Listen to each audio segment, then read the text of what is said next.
Hey student, this is Pooja here. So in today's lecture we are going to see the methods of performance appraisal.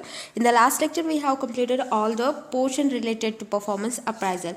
Now let's study the basic methods of performance appraisal. There are two types of methods of performance appraisal, that is traditional method and modern method. So let's start with traditional method.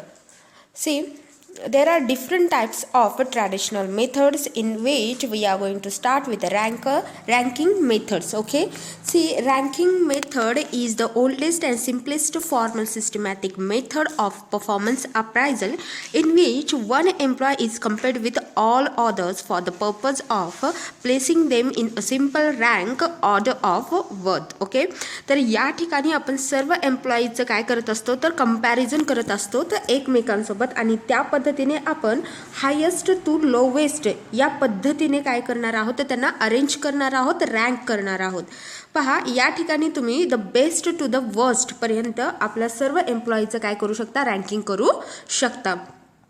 For example, आपल्या ऑर्गनायझेशनमध्ये जर 10 employees असतील तर तुम्ही त्यांचं ranking 1st to 10th पर्यंत करू शकता according to their performance, right. तर याला म्हटलं जातं रँकिंग मेथड, आणि ही मेथड अत्यंत जुनी मेथड असल्यामुळे आपण यांना ट्रॅडिशनल मेथडमध्ये कन्सिडर करतो.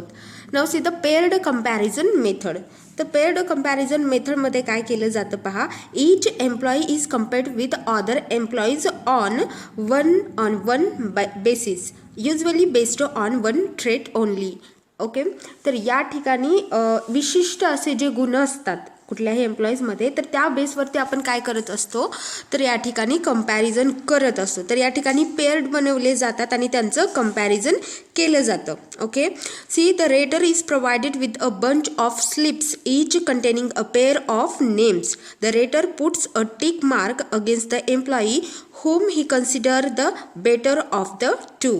ओके, अशा पद्धतीने आपण काय करत असतो तर एका एम्प्लॉईचं दुसऱ्या एम्प्लॉईजसोबत, दुसऱ्या एम्प्लॉईचं तिसऱ्या एम्प्लॉईजसोबत, अशा पद्धतीने एका एम्प्लॉईचं इतर एम्प्लॉईजसोबत कंपॅरिझन करतो. अँड देन आपण फायनली कोणता एम्प्लॉईज कोणासोबत कम्पेअर केला जाऊ शकतो, कोणापेक्षा बेटर आहे, कोणापेक्षा वर्स्ट आहे, अशा पद्धतीने त्यांचं कंपॅरिझन केलं जातं. ओके, तर परफॉर्मन्स अप्रायझलची ही एक जुनी पद्धत होती. त्या काळामध्ये काय केलं जायचं तर पेअर्ड बनवले जायचे, पेअरिंग केलं जायचं आणि त्यांचं कंपॅरिझन केलं जायचं. The number of times this employee is compared as better with other determines his और हर फायनल रँकिंग. ओके, सी, ही जी पद्धत होती ती अत्यंत टाईम कन्झ्युमिंग पद्धत होती, त्यामुळे ही पद्धत ट्रॅडिशनल मेथडमध्ये कन्सिडर केली जाते. आज या मेथडला मोठ्या प्रमाणामध्ये यूज केलं जात नाही. Okay, now see the third one, that is grading method. Grading method ही अत्यंत यूजफुल मेथड आहे आणि आजही ही मेथड यूज केली जाते. बऱ्याच ठिकाणी युनिव्हर्सिटीमध्ये ग्रेडिंग देणं किंवा कुठल्याही MPSC UPSC टाईप ज्या एक्झाम्स असतात, कॉम्पिटेटिव्ह एक्झाम्स असतात, त्या ठिकाणी सुद्धा या पद्धतीचं ग्रेडिंग दिलं जातं. तर या ग्रेडिंगमध्ये बेसिकली केलं काय जातं तर फॉर एक्झाम्पल आपण घेऊयात आउटस्टँडिंग, सॅटिस्फॅक्टरी अँड अनसॅटिस्फॅक्टरी असे 3 पद्धतीचे ग्रेड्स आहेत असं कन्सिडर करा. यामध्ये एम्प्लॉईजला काय केलं जातं तर पर्टिक्युलर ग्रेड प्रोव्हाइड केला जातो आणि अशा पद्धतीने त्यांच्या परफॉर्मन्सचं अप्रायझल केलं जातं. ओके, म्हणजे ज्याचं बेटर असेल, ज्याचं परफॉर्मन्स चांगलं असेल त्याला आउटस्टँडिंग हा ग्रेड दिला जातो. ज्याचं ठीकठाक म्हणजे की मिडल टाईपचं ज्यांचं परफॉर्मन्स असेल त्यांना सॅटिस्फॅक्टरी दिलं जातं, आणि ज्यांचं वर्स्ट टाईपचं असेल परफॉर्मन्स त्यांना अनसॅटिस्फॅक्टरी हा ग्रेड दिला जातो. अशा पद्धतीने ग्रेडिंगसुद्धा देऊन आपण परफॉर्मन्सचं अप्रायझल करू शकतो. तर ही देखील एक मेथड म्हणून कन्सिडर केली जाते. Then next one is a checklist method. See, checklist मेथडमध्ये पर्टिक्युलरली केलं काय जातं तर HR डिपार्टमेंट थ्रू काही पद्धतीच्या लिस्ट बनवल्या जातात. येतं लक्षात. यामध्ये काय केलं जातं तर खूप सारे क्वेश्चन्स एका लिस्टमध्ये लिहिले जातात. ते क्वेश्चन्सला आन्सर म्हणून येस अँड नो असे आन्सर सुद्धा प्रोव्हाइड केलेले असतात. तर अशा पद्धतीचा व्यवस्थित फॉर्म किंवा क्वेश्चनरीज तयार केली जाते, प्रिपेअर केली जाते आणि ती जो रेट करणार आहे त्यांना दिली जाते. जो रेटर असेल तो या पद्धतीने किंवा या चेकलिस्ट मेथडच्या पद्धतीने त्यांचं त्या ठिकाणी परफॉर्मन्स अप्रायझल करत असतो. जर त्यांचं परफॉर्मन्स बेटर असेल देन त्यांना एस ही मार्क मिळेल, ज्यांचं नसेल त्यांच्यासाठी नो असेल. तर अशा पद्धतीचा फॉर्म, अशा पद्धतीची लिस्ट प्रिपेअर केली जाते आणि त्यांचं परफॉर्मन्स अप्रायझल केलं जातं. तर ही अत्यंत सोपी मेथड आहे. या ठिकाणी फक्त क्वेश्चन्स आपल्याला बनवणं गरजेचं असतं आणि त्यापुढे एस अँड नो असे दोन्ही आन्सर दिलेले असतात. रेटरला फक्त त्या ठिकाणी टिक मार्क करायची असते according to the performance of the employee. Okay, तर याला चेकलिस्ट मेथड असं म्हटलं जातं. Graphical rating scale method. Graphical rating scale method ही जवळजवळ रँकिंग मेथड सारखी तुम्ही म्हणू शकता किंवा आपण यांना ग्रेडिंग मेथड सारखी मेथड म्हणू शकतो. बट या ठिकाणी काय केलं जातं, ग्राफिक केलं जातं. ग्राफिक्स म्हणजे काय, तर या ठिकाणी पूर्णपणे एक फॉर्म तयार केला जातो ज्यावरती आपण एखादा वर्च्यू किंवा आपल्याकडे असलेले एम्प्लॉयचे डिफरंट टाईप ऑफ वर्च्यूज घेतले जातात आणि त्यांच्या पुढे आपण देणार आहोत की कशा पद्धतीचं रेटिंग तुम्हाला द्यायचं असेल. फॉर एक्झाम्पल, जर आपल्याकडे परफॉर्मन्स फॅक्टर म्हणून एक फॅक्टर असेल की quality of work is accuracy, skill and competencies of work. Okay, तर अशा पद्धतीचं जर एखादं तुमच्याकडे काय असेल, क्वालिटी असेल, तर ती क्वालिटी कशा पद्धतीची आहे यासाठी आपल्याकडे वेगवेगळे रेटिंग्स असू शकतात. For example, consistently unsatisfactory, occasionally unsatisfactory, consistently satisfactory, अशा पद्धतीचे रेटिंग्स तुम्ही त्या ठिकाणी बनवू शकतात. तर तुम्ही क्वालिटीनुसार किंवा त्या समोर तुमच्या एम्प्लॉईज आहेत त्यांची क्वालिटी यापैकी कुठल्यामध्ये आहे त्या ठिकाणी तुम्ही टिक मार्क करू शकतात. अशा पद्धतीचे तुम्ही ग्राफिक रेटिंग तयार करता, ग्राफिक रेटिंग स्केल तयार करून त्या ठिकाणी परफॉर्मन्सचं अप्रायझल करू शकता. ओके, तर हे आहे ग्राफिकल रेटिंग स्केल मेथड, जी की वन ऑफ द इझीस्ट मेथड तुम्ही म्हणू शकता. त्यानंतर एसे मेथड. तर एसे मेथड ही जी मेथड आहे या ठिकाणी काय आहे, तर या ठिकाणी जो काही रेटर असेल किंवा जो कोणी या ठिकाणी HR असेल जो की रेटिंग देणार आहे किंवा या ठिकाणी परफॉर्मन्सचं अप्रायझल करणार आहे, तर तो काय करत असतो की एसे म्हणजे काय, तर डिस्क्रिप्शन, तर लॉंग डिस्क्रिप्शन या ठिकाणी तो देतो एम्प्लॉईजच्या स्ट्रेंथचं, विकनेसचं किंवा त्यांच्या पास्ट परफॉर्मन्सचं, पोटेन्शियलचं किंवा कुठलेही सजेशन्स असतील त्यांच्या इम्प्रूव्हमेंटकरिता, तर यावरती एक डीप डिस्क्रिप्शन देतो, नॅरेटिव्ह डिस्क्रिप्शन त्या ठिकाणी लिहून दिलं जातं बाय द रेटर. ओके, तर यामुळे याला एसे मेथड असं म्हटलं जातं. या ठिकाणी इन डिटेलमध्ये पूर्ण इन्फॉर्मेशन त्यांच्या स्ट्रेंथबद्दल असू द्या किंवा विकनेसबद्दल असू द्या ही दिली जाते. ओके, त्यामुळे याला एसे मेथड असं म्हटलं जातं. Then field review method. Field review method जी आहे तर या ठिकाणी फील्ड डायरेक्टली काय, तर एम्प्लॉई जो आहे त्यांचं या ठिकाणी डायरेक्टली काय केलं जातं, अप्रायझल केलं जातं, त्यांचं परफॉर्मन्स डायरेक्टली त्या ठिकाणी चेक केलं जातं. त्यामुळे याला फील्ड रिव्ह्यू मेथड असं म्हटलं जातं. फील्डवरती जाऊन त्यांचं रिव्ह्यू करणं. ओके, ज्या ठिकाणी तो काम करत आहे ते काम पाहून त्या ठिकाणी काय केलं जातं, तर रिव्ह्यूज दिले जातात बाय पर्सनल ऑफिसर और HR डिपार्टमेंट. तर हे पर्सनल ऑफिसर असू द्या किंवा HR डिपार्टमेंटमधले कुठले ऑफिसर असतात तर त्यांच्याद्वारे ही मेथड काय केली जाते, तर कंडक्ट केली जाते. पहा, या ठिकाणी वेगवेगळे रिव्ह्यूज आहेत. पहा, the review process involve the following activities, that is identifying area of inter rater disagreement, then help the group arrive at a consensus and then ensure that each rater conceives of the standard similarity. Okay, तर अशा पद्धतीच्या activities यामध्ये include केल्या जातात आणि त्याच्या through काय केलं जातं, परफॉर्मन्सचं अप्रायझल केलं जातं. Then last one is confidential report. या पद्धतीचं जे परफॉर्मन्स अप्रायझल आहे ते गव्हर्नमेंट डिपार्टमेंट्समध्येच यूज केलं जातं किंवा कंडक्ट केलं जातं.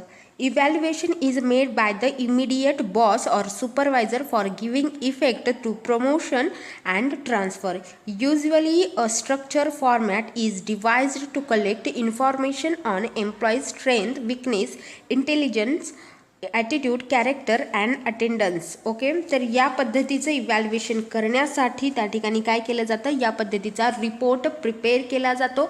बेसिकली ह्या पद्धतीची जी मेथड आहे ती गव्हर्नमेंट ऑफिसेसमध्येच यूज केली जाते, कारण त्या ठिकाणी जी काही इन्फॉर्मेशन असते ती कॉन्फिडेन्शियल असते and all information is related to the strength and weakness of the employee. Now let's see the modern methods. First one is management by objective. Look, this method is introduced by Peter F. Drucker to overcome the problem of traditional method, because traditional method was subject to the antagonistic judgments. That's why this method is included here. Management by objective. This method is introduced by Mr.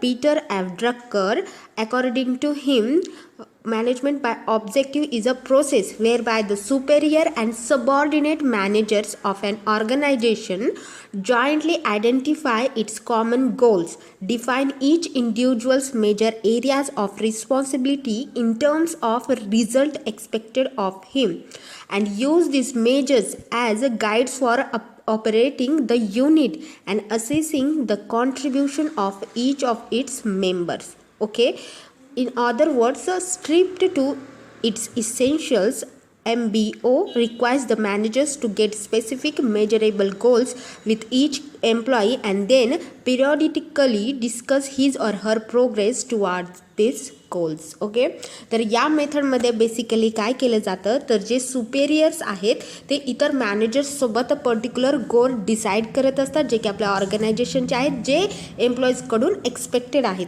येते लक्षात, आणि then त्या goals comparison किंवा त्यांच्याकडून expected असलेल्या गोष्टींचं comparison त्यांच्या परफॉर्मन्ससोबत केलं जातं. Okay, see in fact MBO is not only a method of a performance evaluation, it is viewed by the practicing managers and pedagogues as a philosophy of managerial practice, because it is a method by which managers and subordinates plan, organize, communicate and control and debate. Right, बघा या ज्या method आहेत या मेथडमध्ये basically कुठल्या कुठल्या steps येतात, तर गोल सेटिंग सर्वप्रथम काय केलं जातं, मॅनेजर्सकडून किंवा जे काही मॅनेजरियल सबऑर्डिनेट्स आहेत, जे काही सुपेरियर आहेत यांच्याकडनं काही स्टेप्स या ठिकाणी घेतले जातात for management by objectives. Okay, या पद्धतीचं परफॉर्मन्स अप्रायझल मेथड यूज करण्यासाठी काय केलं जातं, तर गोल सेटिंग केलं जातं, देन परफॉर्मन्स स्टँडर्ड सेट केले जातात, त्यानंतर ॲक्च्युअल परफॉर्मन्ससोबत त्यांचं कंपॅरिझन केलं जाते and then periodic review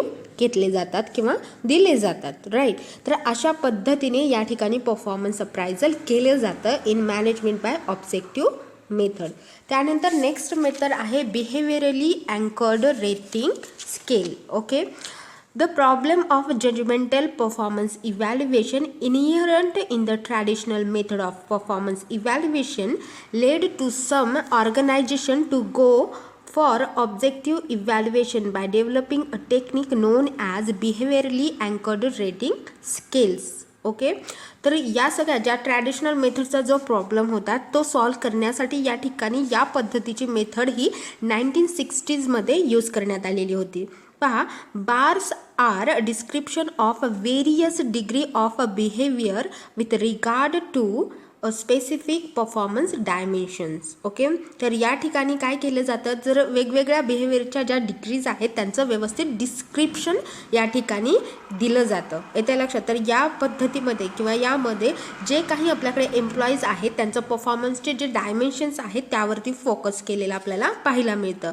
it combines the benefits of narratives, critical incidents and qualified ratings by anchoring a qualified scale with a specific behaviourally example of a good or poor performance. Okay, तर ही अत्यंत basic किंवा अत्यंत useful method या ठिकाणी म्हटली जाते, कारण या ठिकाणी तुम्ही परफॉर्मन्सचं या ठिकाणी डायरेक्टली काय करू शकता, तर अप्रायझल करू शकता बाय अँकर्ड रेटिंग. ओके, त्याचबरोबर या ठिकाणी ज्या डिग्रीज ऑफ बिहेवियर आहे ते यांचं सुद्धा डिस्क्रिप्शन व्यवस्थित घेता येतं. त्यामुळे ही एक महत्त्वाची मेथड या ठिकाणी मानली जाते. त्यानंतर नेक्स्ट आहे असेसमेंट सेंटर्स. सी या पद्धतीची जी मेथड आहे ती बेसिकली आर्मी ऑफिसर्ससाठी यूज केलेली आहे. ब्रिटनमध्ये 1960मध्ये किंवा UK मध्ये 1940मध्ये ही मेथड ग्रॅज्युअली यूज करण्यात आलेली होती. The concept then traversed from the army to business area. Okay, 1960पर्यंत ही जी मेथड आहे ती काय केलेली आहे तर सर्व ठिकाणी म्हणजे की जे काही बिझनेस एरियाज आहेत त्या ठिकाणी सुद्धा पसरलेली होती. बट सुरुवातीला ही मेथड आर्मीसाठीच इंट्रोड्यूस करण्यात आलेली होती. The concept of assessment centre is of course of a recent origin in India. Okay, तर ही भारतामध्ये याचं ओरिजिन असलं तरी सुद्धा ही मेथड काय तर UK, ब्रिटन या ठिकाणी पसरलेली होती. सी या मेथडमध्ये बेसिकली होतं काय तर assessment centres are mainly used for evaluating executive or supervisory potential. Okay, supervisory potential किंवा एक्झिक्युटिव्ह जे असतात त्यांच्यासाठी बेसिकली ही मेथड यूज केली जाते. By definition and assessment centre is a centre location where managers come together to participate in well designed stimulative exercise. Okay, त्यासाठी special exercises त्या ठिकाणी घेतले जातात ज्यामध्ये ह्या पद्धतीचे जे मॅनेजर्स आहेत ते एकत्रित येतात आणि परफॉर्म करतात. येतं लक्षात. तर या ठिकाणी किंवा ही जी मेथड आहे ती बेसिकली कोणाद्वारे बनवली जाते किंवा कोण असतात त्या ठिकाणी त्यांचं असेस करण्यासाठी त्यांना किंवा त्यांचं त्या ठिकाणी रेटिंग करण्यासाठी परफॉर्मन्स अप्रायझल करण्यासाठी तर खूप सारे सायकोलॉजिस्ट म्हणू शकता किंवा HR स्पेशालिस्ट असतात ते या ठिकाणी येतात. 2 ते 3 दिवसाकरिता ही एक्सरसाइज घेतली जाते आणि या ठिकाणी त्यांचं असेसमेंट केलं जातं. ओके, पहा या ठिकाणी असेसी जो असतो त्याला विचारलं जातं सुरुवातीला पार्टिसिपेशन कुठल्या एक्सरसाइजमध्ये किंवा वर्क ग्रुप कुठला घ्यायचा आहे किंवा कुठले सिम्युलेशन्स आहेत हे सगळ्या पद्धतीचे त्यांच्यासोबत डिस्कशन केलं जातं आणि त्यानंतर ठरवलं जातं की त्यांच्यावरती कुठल्या पद्धतीचं किंवा त्यांच्यासोबत कुठल्या पद्धतीचं एक्सरसाइज या ठिकाणी करायचं आहे आणि त्यातनं आपण चूज करू शकतो की समोरचा जो एक्झिक्युटिव्ह आहे किंवा सुपरवायझरी पर्सन आहे त्याच्यामध्ये कुठल्या पद्धतीचं पोटेन्शियल आहे. ओके, तर ही आहे असेसमेंट सेंटर्स मेथड. त्यानंतर 360 डिग्री अप्रायझल. तर हे जे अप्रायझल आहे ते बेसिकली अत्यंत उपयुक्त किंवा अत्यंत इझी मेथड आपण म्हणू शकतो. या ठिकाणी 360 डिग्री का म्हटलेलं आहे कारण जो काही एम्प्लॉई असतो त्याच्या आजूबाजूच्या सर्व लोकांना त्या व्यक्तीविषयी किंवा त्या एम्प्लॉईविषयी काय केलं जातं तर विचारलं जातं. त्यांच्या परफॉर्मन्सचं अप्रायझल हे फक्त त्यांचं कामच नाही तर त्यांच्या आजूबाजूला असणारे लोक त्यांचे सबऑर्डिनेट्स असतील किंवा त्याच्यासोबत काम करणारे व्यक्ती असतील, कस्टमर असतील, क्लायंट्स असतील, पियर्स असतील, सुपरवायझर्स असतील या सगळ्यांना त्या एम्प्लॉईबद्दल विचारलं जातं आणि त्या बेसवरती त्यांचं अप्रायझल केलं जातं. त्यामुळे याला 360 डिग्री अप्रायझल असं म्हटलं जातं. आतापर्यंतच्या मेथडमध्ये आपण पाहिलेलं आहे की आपण फक्त त्यांचा कामावरती किंवा त्यांनी केलेल्या परफॉर्मन्सवरती त्यांचं अप्रायझल डायरेक्टली करत होतो. बट या ठिकाणी काय केलेलं आहे तर इतर लोकांना विचारून किंवा त्यांच्या आजूबाजूच्या किंवा त्यांच्या सभोवताली असलेल्या लोकांच्या ओपिनियनवरून आपण या ठिकाणी त्यांचं अप्रायझल करत आहोत. त्यामुळेच याला काय म्हटलं जातं 360 degree appraisal. See Under 360 degree appraisal, performance information such as employee skill, abilities and behavior is collected all around an employee, that is from his or her supervisor, subordinates, peers and even customer and clients. Okay, that's why this method is called as 360 degree appraisal. Okay, तर या सगळ्या methods आहेत modern methods.